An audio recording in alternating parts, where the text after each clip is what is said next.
What's going on, guys? Welcome back. We know what you guys are here for. It's Tuesday. It's time for a tutorial. Let's go ahead and get into it.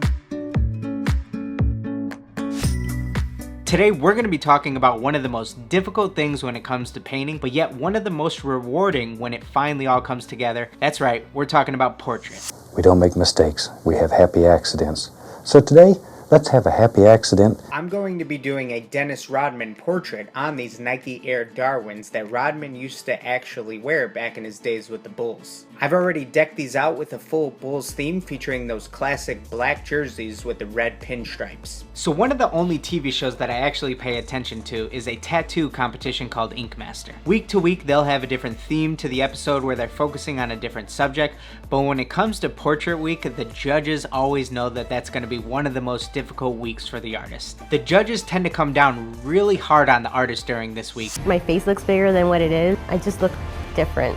It is scary. But, you know, they stress that you need to be able to handle anything that comes into your shop as a tattooer. So when it comes to customizing sneakers, I tend to have a similar mindset that you really need to be able to handle anything that comes your way. And if somebody really wants a portrait done, you definitely don't want to have to turn away that customer. So this is just one of those things that you really need to put the time and effort and practice into. So when it comes to really any form of art, painting, tattooing, drawing, one of the most difficult things that you can do is portraits. So what makes portraits so difficult? Well, one of the things that you really need to nail when it comes down to it is the proportion. And that's the proportions of the size of your nose to the size of your eyes to the size of your mouth, the size of your ears, the overall shape of your head. You really need to nail this stuff down to really get that likeness of your subject. One of the next most important things when it comes to portraits is nailing the actual values, and that's in reference to the lightness and darkness of a specific color. So that's something that a really good portrait definitely has nailed down, that blending of lightness to darkness within the subject. So what makes portraits really different from something like a logo or cartoon-based vector art? There tends to be an exact location for where the colors need to go, but when it comes to portraits, there's usually not one specific spot where you're going to have a whole solid blob of color. It's all about blends and values. So today's video, we're going to teach you how you can create a stencil guide or map that will better help you understand where some of the different values are going to go within a portrait. When it comes to photo selection for a portrait, you definitely want to have something that has a very high contrast, and what that is essentially is just a large range of light colors to dark colors. This is just going to really help you in the long run because you're going to better be able to separate the light colors from the dark colors and see where everything is supposed to go. So without further ado, let's go ahead, throw 2 minutes on that clock, and dive right into this stencil guide. Alright, so the first thing we're going to do is fire up the old Google machine. I'm going to type in Dennis Rodman, and then from there we're going to head over to the Images tab. Make sure you go over to Tools and select Size Large. This way you're only rifling through high quality images here. I really like this image of Dennis and Draymond because Dennis has that blonde hair with the colorful streaks throughout, and that's the one haircut that really stood out to me as a kid and what I remember most, and it happens to be the style that my client wanted to do the portrait in. So we're going to pull that right into Photoshop.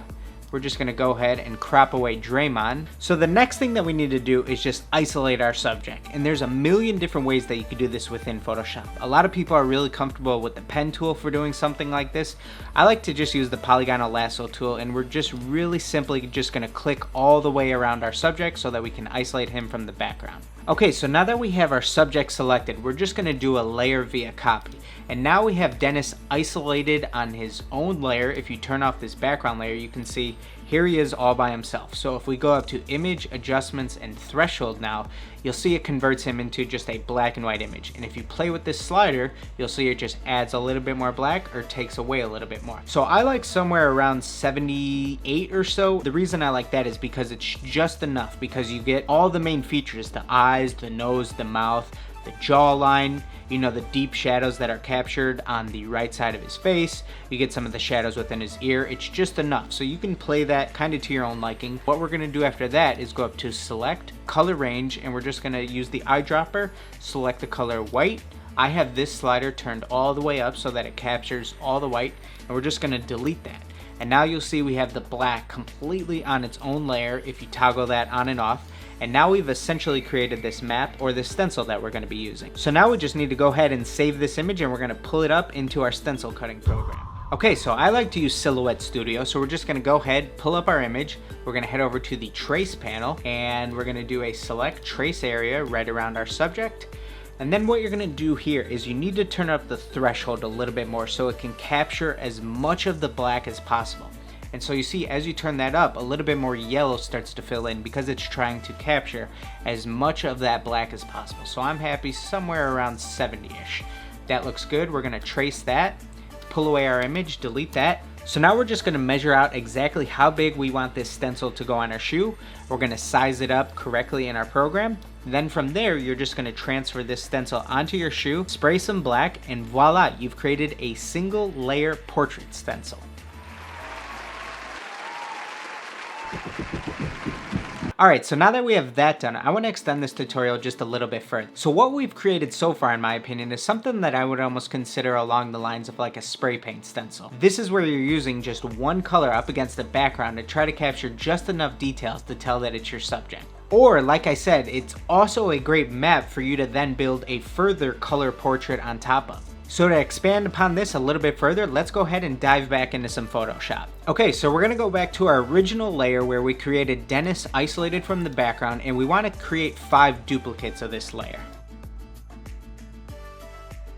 So what we're gonna be doing here with each of these 5 layers is creating a more detailed map essentially. Earlier we isolated the deepest, darkest shadows of our portrait.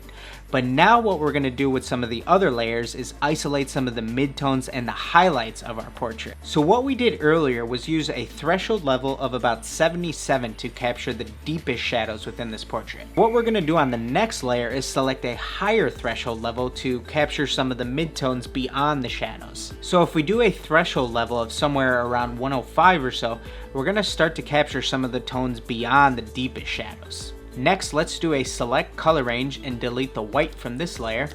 And then if you just do a color overlay on top of the layer down here in the effects tab, you change that to a tone below black, something like a dark gray, you'll start to see what happens when we turn on our black on top of that. So now we're starting to create a different map for the tones that are just a little bit lighter than those deep shadows. You're gonna repeat these same steps on the next 2 layers where we up the threshold level roughly 30 points or so, and then you do a color overlay on top of that layer with just a shade lighter, and then you'll start to see what happens. You just start creating a bit more of a complete guide to exactly where all your different tones are going to be. So what we've created here is a really detailed map for you guys essentially. It's 5 different layers ranging all the way from white to black with 3 different tones of gray in between.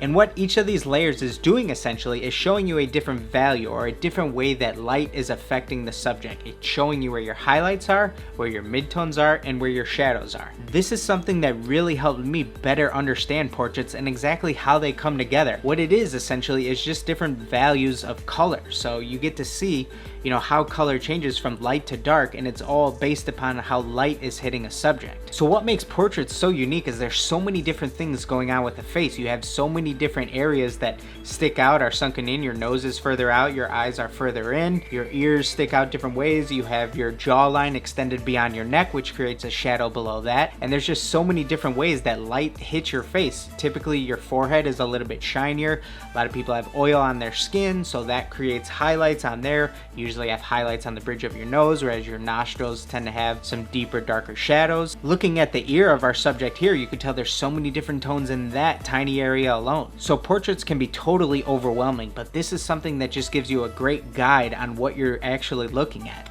So if you wanted, another thing that you could do is even isolate each one of these layers and create your own stencil for that. So a lot of times, even when I'm doing a full-blown color portrait, I'd love to pull up an image like this where you completely remove the color and are literally looking at things in black and white. And you really just start to understand how a subject is lit and how you want to go about attacking this.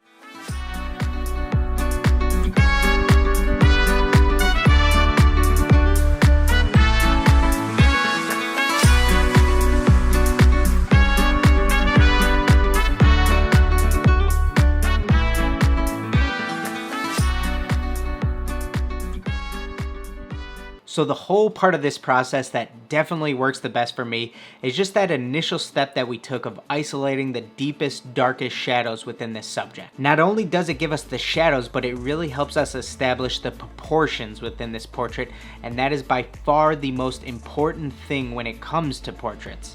Alright, you guys made it this far. Thank you for sticking around with us. We know this was an extended 2-minute Tuesday. We hope you guys enjoyed this video, and we definitely hope you guys are able to take away something from this. If you were, make sure you give this video a like. It definitely helps the channel grow. We really appreciate that. None of this would be possible without you guys. We hope to continue putting out great new stuff that you guys can learn from just like this. Make sure you're subscribed to the page if you haven't already, and we'll see you guys in that next video.